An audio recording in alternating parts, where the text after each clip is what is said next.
Hello. Welcome back to my channel. This is Luca Torrigiani, and today I want to talk about how do we better our communication at work, especially when we start disagreeing, right? We do that a lot, and we argue. Well, I had my fair share of disagreement and arguments where, yeah, I have to be honest, they were silly, but I was really wanting to prove my point.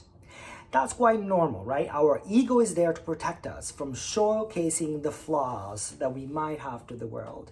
And so our ego says to us, winning is a noble thing, losing is, for losers, right? And so our society really celebrates winning at all costs. So it's quite normal that we believe it and we fight.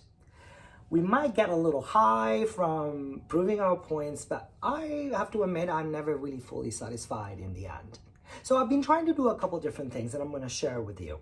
First of all, ask yourself, is this really worth it? Right? When you're getting into that fighting mode, is this really worth it? And, sometimes it is. Sometimes there are some information that needs to be, divulged to the world and has to be right. But most of the time we fight about silly, petty things. And what's the context? What's at stake in the argument? Is it really worth fighting with your boss? Probably not. And let me just be honest with you, you might be wrong. Yes, and if you're wrong, admit it. Show your vulnerability, because that admitting that you're wrong when you are, really it's showing authenticity, showing that you are really owning up to your mistakes. And that generally builds better relationship. My teacher in high school used to say, Luca, math is not an opinion. And she was right.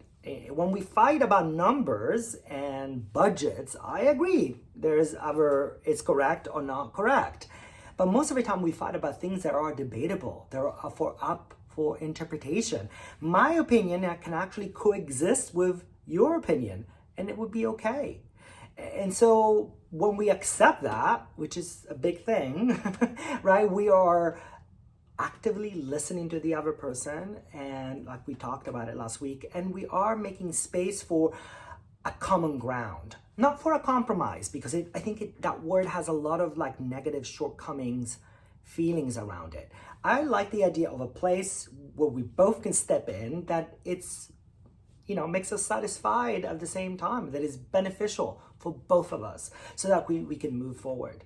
Because ultimately, I want a resolution. I want to encourage you to be self-aware, to really listen, and to find common grounds, because that's the way we are actually promoting better communication, well-being, and happiness, not only for us, but for others. Why don't you give it a try and let me know what do you think about all this? Ciao for now.